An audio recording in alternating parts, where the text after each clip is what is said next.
of Team Fortress 2, leaving it far, far behind. In fact, where was TF2 during this massive growth period for Valve?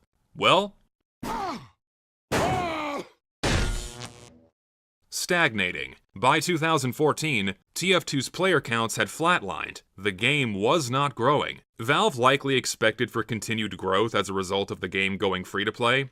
Typically, after you launch a product, the product cycle goes like this, right? You have this big spike at launch, and then it just continues downwards until you have this long tail. TF2 and Dota 2 both have this big spike, and then they just keep going up.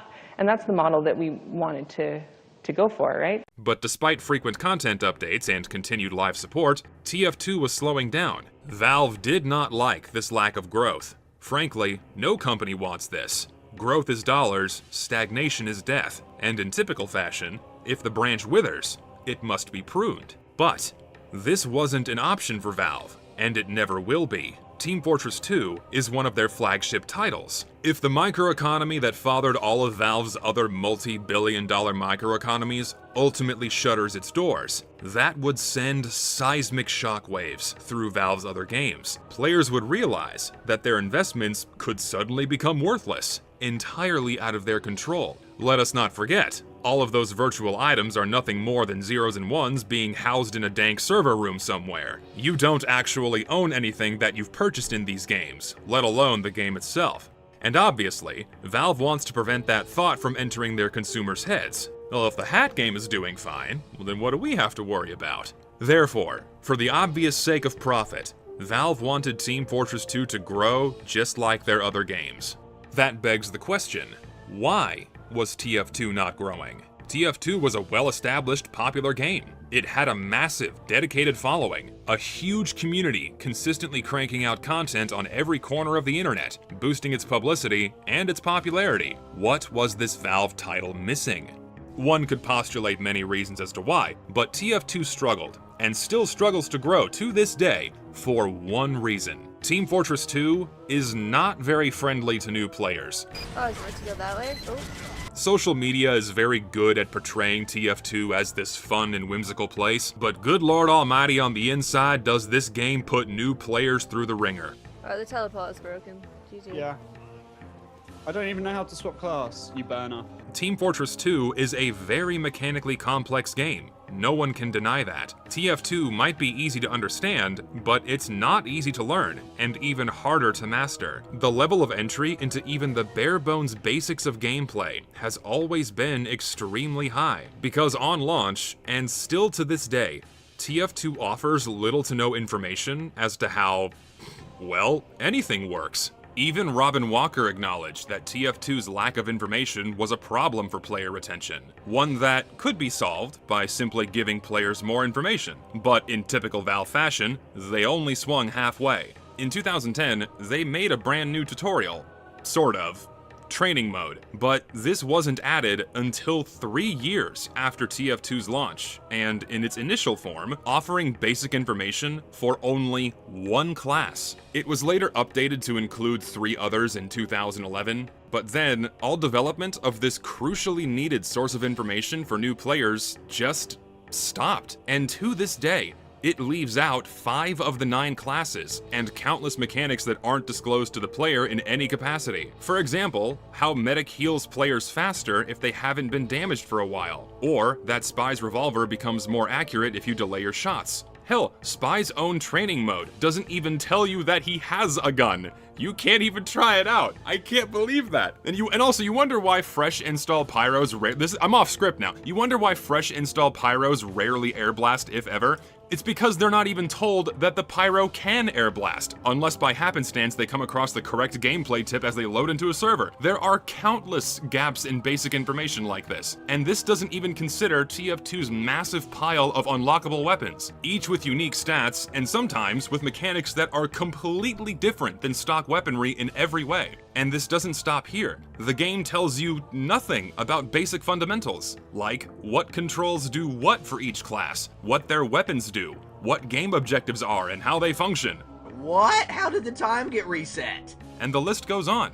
None of this information is evident or available inside of TF2 outside of its half-baked tutorial mode and short introductory videos. This forces players to learn all of this via trial and error or external research. This lack of information stunts TF2's growth because it immensely steepens the game's learning curve and turns many players away at the door. Unless someone has a friend ushering them in, it's very unlikely that new players will tough out their first few hours familiarizing themselves with the game. Also, there's a teleporter. How do I use it? You just stand on it for a while. If you're a brand new player joining a TF2 server for the first time and you didn't do any research before installing this game, I got 2 words for you. Good luck. It's hard to make your game popular when no one really quite knows how it's meant to be played. But, you know, rather than easing a player's introduction to TF2 by giving them more tools to climb the steep learning curve, or perhaps addressing other issues that would increase player retention, like performance optimization, Valve instead opted to place their focus on microtransactions and even more gambling, which did not spur the growth they wanted. Not to mention, Valve had just fired or lost many of their writers, artists, and game designers, including those that worked on TF2. Valve was in a serious bind, and they didn't have much to fall back on to keep growing the game. Except one last option, a tried and true working formula. Well, they made Dota and CSGO massive esports, fueling their insane growth, so why not TF2? Obviously, Valve wanted to take the success of Dota's and CSGO's esports scenes and push TF2 in a similar direction. We even have evidence of Valve dabbling with competitive play from as early as 2012. They created a beta lobby system for quick play, which was mediocre at best, and then later repurposed for man versus machine. But Valve faced a massive, glaring problem with chasing the TF2 esport. Competitive formats were not very popular with TF2's player base, let alone mainstream, and traditionally never have been. Entering the early 2010s, TF2 did have an esports scene, but its size paled in comparison to both Dota's and Counter-Strike's. For instance, by 2014, concurrent viewership of Dota Internationals and CSGO majors consistently met or outnumbered the total number of concurrent players, whereas for Team Fortress 2, viewership of the most popular esports tournaments has always represented a mere fraction of its concurrent player counts, even at its highest peak viewership in history. These different ratios are proof that competitive TF2 formats have always appealed to a small minority of the player base, and according to some polls and some older server population data, no more than 10% of TF2 players engage with competitive formats in some form or fashion. Generously speaking, that's like 5% of players. It was just kind of mind-blowing to me, and I was like, wow, like I'm really surprised that Valve even bothered to create a matchmaking game mode when like so much of their player base is clearly extremely casual. Before I get ahead of myself, why was competitive Team Fortress 2 unpopular with the player base? Some players cited the lack of accessibility as the primary deterrent. Since competitive formats were derivative forms of the vanilla game, not baked into the game itself, you had to take extra steps to participate. If you were even interested in playing competitive TF2, you had to play on community servers hosted by third parties. You had to make accounts, register for teams, schedule matches, and organize play entirely on your own. Other players suggested that competitive TF2's popularity limped from a lack of publicity, both inside and outside of the TF2 sphere. This notion is notably false within the TF2 sphere, as many of the largest public figures in TF2, YouTubers, streamers, and other personalities, have almost always consistently been involved in the competitive scene in some way. Even Valve would consistently make blog posts and announcements about esports-related events. They've been doing this since before the game went free-to-play. Yet, even with this publicity, the established TF2 player base largely did not take interest in competitive formats. Thus, much of the blame fell on Valve for not sponsoring competitive TF2 tournaments, much like their other games. Many thought that this greater spotlight, paired with more money pumped into prize pools, which, let's face it, is the primary intrigue, would translate into greater interest, more players, and therefore more growth. And to an extent, this is correct. If you dangle a $1.5 million prize pool in front of a bunch of people, you're gonna get a lot of them getting good at the game. But Valve was immensely hesitant to sponsor TF2 tournaments, and almost never acknowledged competitive TF2 outside of their blog posts and in-game tournament medals. if Valve like won't even acknowledge us, that's definitely pretty depressing, pretty disappointing. You see Valve putting so much effort into CSGO and Dota 2, you know? Like, to us, a lot of us, it just seems like it'd be so easy for Valve to support TF2, to like just copy and paste the shit that they have for that game and put it in TF2. But why? Why was Valve reluctant to support the TF2 esports scene? This brings us to the single biggest reason why competitive Team Fortress 2 did not grow, and the biggest problem that Valve would need to overcome if they wanted to push TF2 as their next big esport. Vanilla TF2 and competitive TF2 are completely different games. Competitive play's only similarities to vanilla are the handful of mechanics and class interactions that have been cherry-picked to facilitate homebrew competitive formats. The most popular form of competitive Team Fortress 2, 6v6, and therefore its entire esports scene cannot exist unless you remove about 70% of gameplay content, have the team sizes, and enforce class limits, which drastically changes TF2's structure, pacing, and balancing. This drastic difference turns many players away at the door, and is the primary reason why Valve didn't rush head-on into TF2's esports. Class restrictions, weapon bans, smaller team sizes? This wasn't the game being sold to the players. This was not the game that the vast majority of players came for, and stuck around to play for years. Even competitive players would oftentimes return to the vanilla game, because competitive TF2 is not a replacement, it's just a different game. As another example, other than my scout and engineer discussion from before, do you primarily play heavy, spy, pyro, engineer, or sniper? Sorry, given the nature of the most popular competitive TF2 format, these other 5 classes can't keep up with 95% of 6's play. If you want to play these classes outside of very specific scenarios, let alone full-time, it's greatly frowned upon to do this, and is considered throwing. This difference alone turns more than half of players away at the door, because these players would now be forced to engage with mechanics they have no interest in mastering, which, in tandem with class limits and weapon bans, is wholly antithetical to TF2's freedom of choice, which was integrated into the game by design.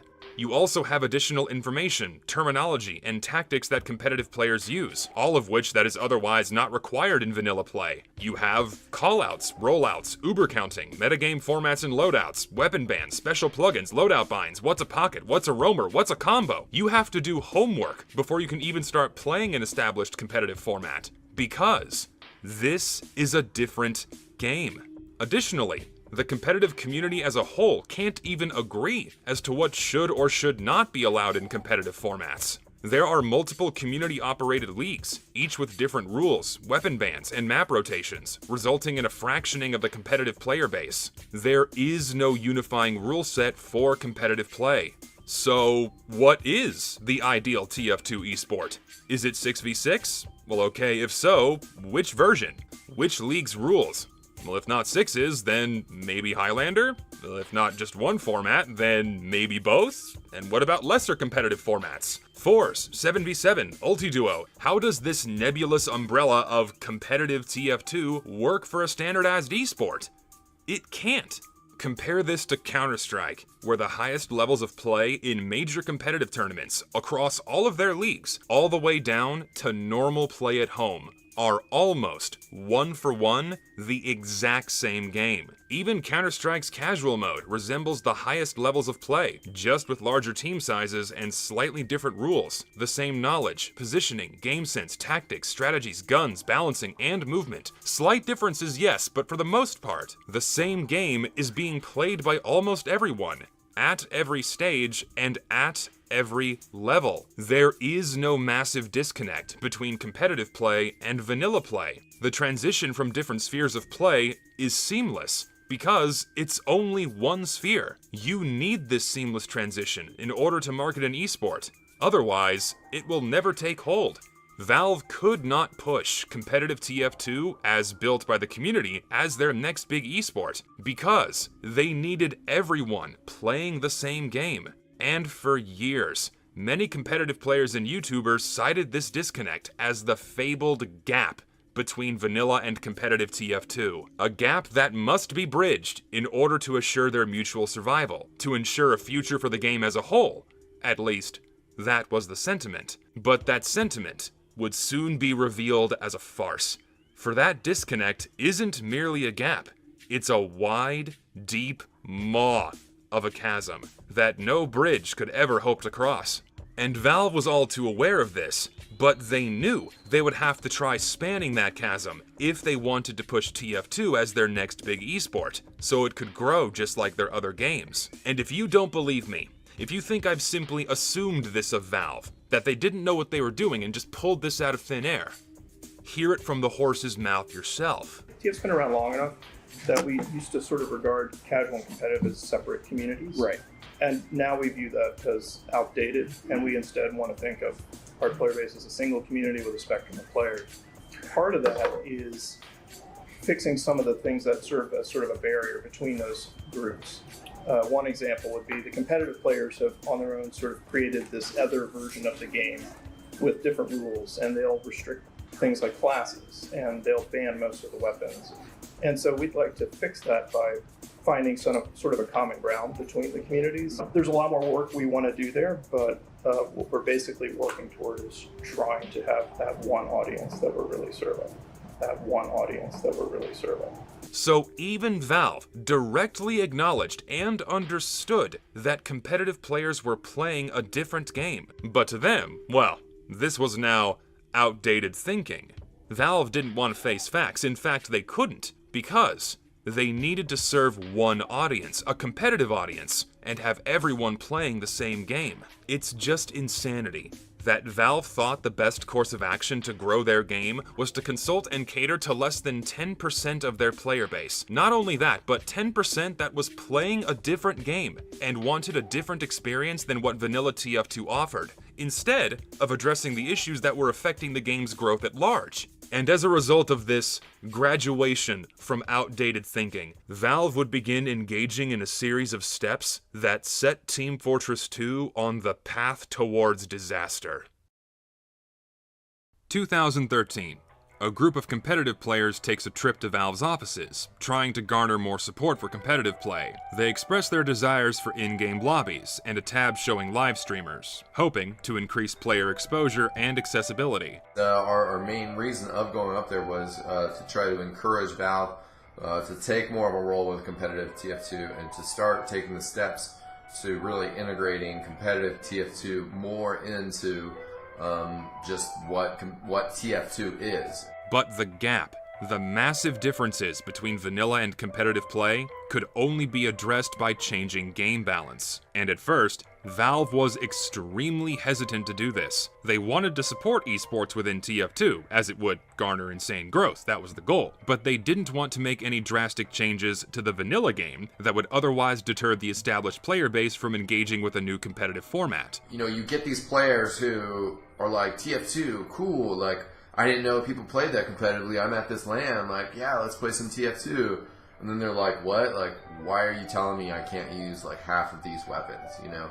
That's really frustrating for newer players who are starting to see the competitive side of TF2. And I think ultimately this system will provide a bridge into sixes. Valve was intrigued by 9v9 Highlander, as this was much closer to the vanilla game. At least, all classes were present. Even Robin Walkerl stated that the presence of all classes and weapons inside of a TF2 esport would make for a better gaming and viewing experience. And he's not wrong, because what he really means is that if all of TF2's recognizable facets were consistently present inside of its esport, it would be that much easier to drive engagement and facilitate that seamless transition. Again, Valve wanted everyone playing the same game.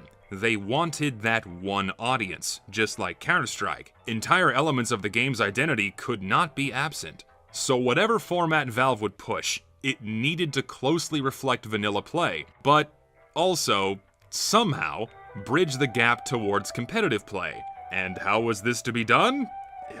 Well, no one knew. Not even Valve. But come summer of 2014, their work began anyways. Steam database updates showed that Valve began working on a competitive matchmaking system. So, no, Overwatch's announcement later that same year was not the reason why Valve began pushing competitive esports inside of TF2. This certainly did accelerate Valve's efforts, which we'll get back to later, but this wasn't the catalyst. Work on the competitive system was probably going on in the background, but at the same time, Valve began testing the waters. Valve began imitating their other games inside of TF2, and they started with one of the most anticipated updates in TF2's history.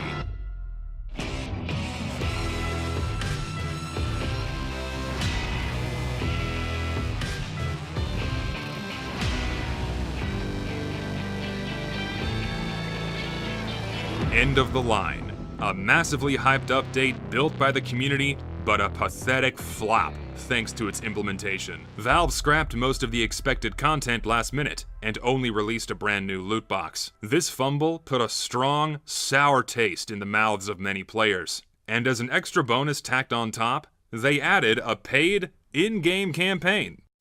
Sort of. Now, players could purchase a duck token. Upon purchasing this token, rubber ducks would drop when you killed players. You could collect the ducks and level up your token to then have the game drop more ducks. Yeah. The volume of ducks collected was tracked on your coin and on a global leaderboard, but that's it. Nothing else. Just useless in-game stats tracked by an in-game token that would level up as you played. And if it wasn't painfully obvious by now, they just copied the operation passes and coins from Counter-Strike. End of the line was Valve testing a CSGO style update for TF2. This is like the stupidest update of all time. And, sure enough, their test worked. It proved that an operations functionality was feasible inside of TF2.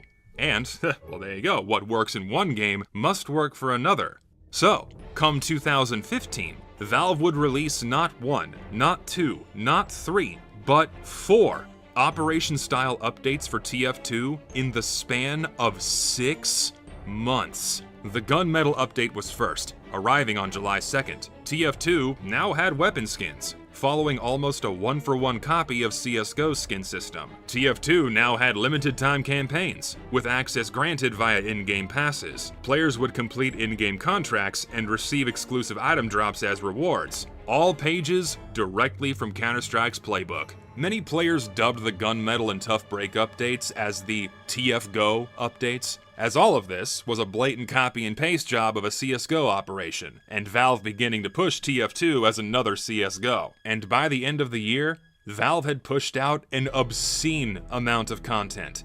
But even with this imitation game, TF2 still did not grow. In fact, player counts fell into a steady decline after the disaster that was End of the Line. And yet, despite this continued decline, Valve was still busy, banking on their ace in the hole to turn the tide in their favor. The wind in the sails that would be competitive matchmaking. Let's rewind for a moment. In 2014, another group of competitive players, concerned with the development of Valve's new competitive mode, decided to write them a letter.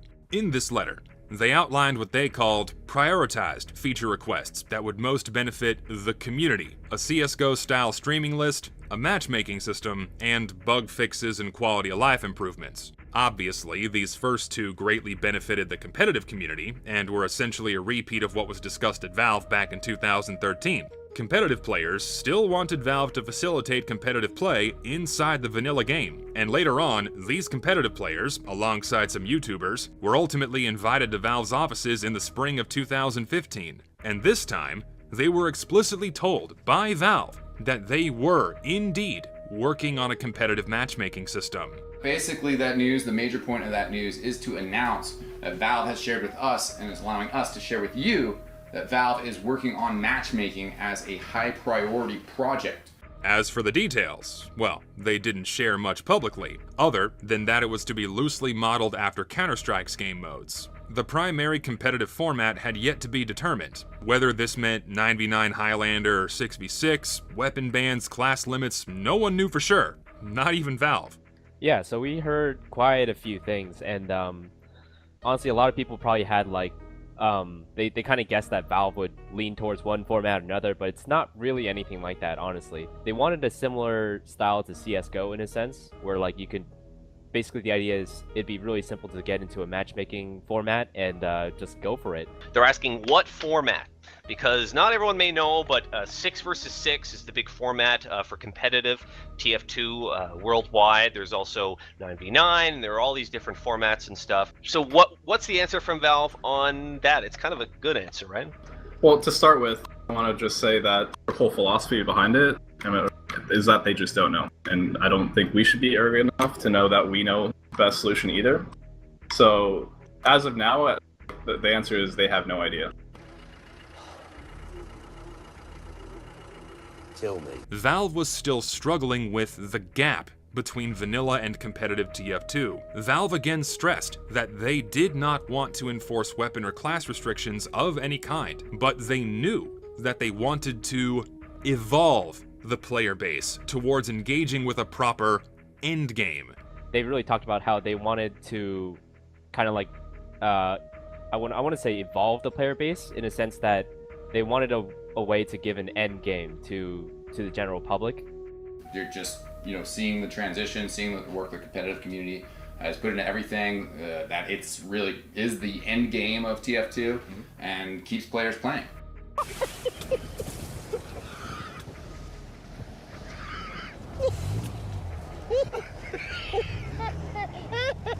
Hearing that Valve once again said they were trying to reshape TF2 into a vehicle for esports proves to me just how disconnected they had become from their own game. So disconnected, so lost, that they openly admitted to their own players, directly to their faces, that they had no idea